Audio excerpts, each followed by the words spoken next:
no country outside of an Asian nation has won this coveted trophy.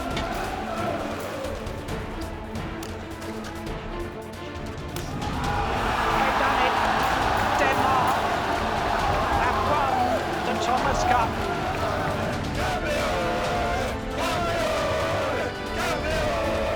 Oh, that's how I feel, eh?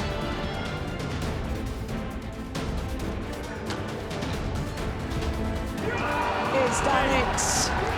Hans-Kristian Vittinghus wins the Australian Open. It's pretty special and almost unbelievable. It's hard to see this year getting much better for me right now. A Thomas Cup winner and a first ever BWF World Superseries title. It's certainly been a whirlwind few weeks for Hans-Kristian Vittinghus. The Danish shuttler is playing the best badminton of his career. And if there's any player who is truly deserving of his moment in the spotlight, it is Vittinghus, the player who never gives up. I've been a fighter ever since I started playing when I was 5 years old. When I think back to when I was a junior player, I always had scars on my knees and wounds for fighting and diving all over court. So it's been part of my game ever since I was a little kid. And I've carried on doing it as a senior player, and I don't think I will ever stop. It's just part of me. It is this unwavering determination that has helped Vittinghus reach his recent success. But it hasn't always been smooth sailing for the 30-year-old. The Australian Open champion opened up to Badminton Unlimited about the testing time he has faced since getting injured last year. I've had a lot of trouble with my right heel actually ever since the US Open final against Lee Chang-wei last summer. So I haven't been able to train properly, and unfortunately it's so painful that when I'm lunging I can feel it every time, and it's like someone sticks a knife into my heel, which of course makes it very difficult to play badminton. So I had to go down to training 3-4 times a week, and I've been doing that for quite some time now.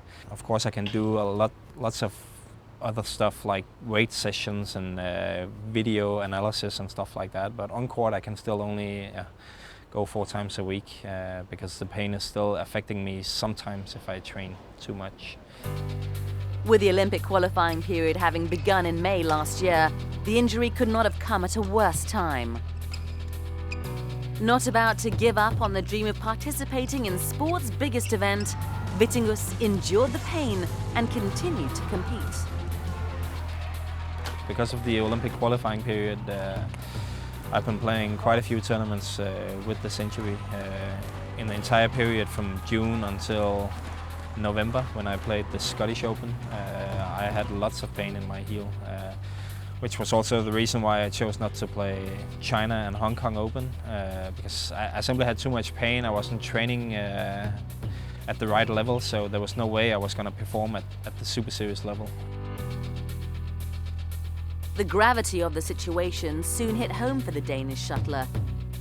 And even the fighter in him had to face the harsh reality of missing out on the Olympics in Rio.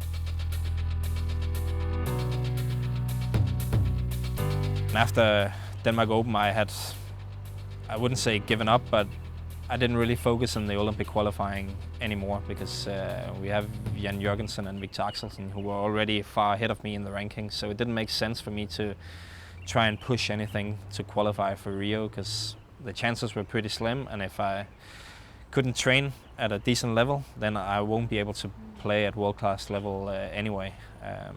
So that's why I chose to settle down a little bit and maybe not play so many tournaments, but try to fix the foot instead and get back to the level I want to play at and I enjoy to play at. Despite the disappointment, the ever-positive Dane was determined not to define his badminton career solely on the realization of one tournament. And to win the Olympics, you need to play the Olympics. So it's been a childhood dream, and I don't think I will play in Tokyo 2020 either. So yeah, my Olympic dream is kind of over now, but of course difficult to deal with, but I had quite some time now to deal with it, and there's a lot of other highlights that I can look forward to, World Championships, All England again, and a lot of other big tournaments. So it's it's not the only thing that's going to define if my career has been a success or not. But I would be lying if I told you it isn't frustrating. Things started to look up for the shuttler earlier this year. After making progress with the foot injury, Vittinghus was back on the courts in Birmingham, competing in one of his favourite tournaments, the Yonex All England Open. The 30-year-old reached the last four of the prestigious competition for the first time in his career. I had an injection in my foot in January, so I didn't go into this tournament with any expectations at all. I was just happy to be back on court playing with no pain. So to go from that and then reach a semi-final for the first time in my career at the tournament that I want to perform at the most of all, that was just an amazing feeling and a great experience. And we already know how the story goes after that. A scintillating Thomas Cup display and a first Super Series title for the Dane. The win in Sydney also puts Vittinghus back in with the elite boys after climbing to 10th in the men's singles world rankings. With the good results coming, I also start having more expectations again. I can easily feel that. Playing with no pain is just a big relief when you've been playing for 6 months with pain and you suddenly can go on court and just enjoy playing and be happy competing again. It means a lot more than if I'm ranked 13 or 10 or 8 or whatever it is. I just want to be able to compete with the best players in the world, and I can do that if I'm 13. I can also do it if I'm 8. As long as I have no pain and I can be happy playing, then I think that's worth more than a higher ranking. He is truly an inspiration. His love for badminton is what keeps him going, and his recent achievements have come down to one simple trait we've come to admire in him. Hans-Kristian Vittinghus never gives up. That's not only in badminton, that's in every aspect of life. I think that I don't want to give up, I don't want to be a quitter. And that you can see that when I play badminton, and you can also see it if I go into any other project in life. I will fight till the end to succeed.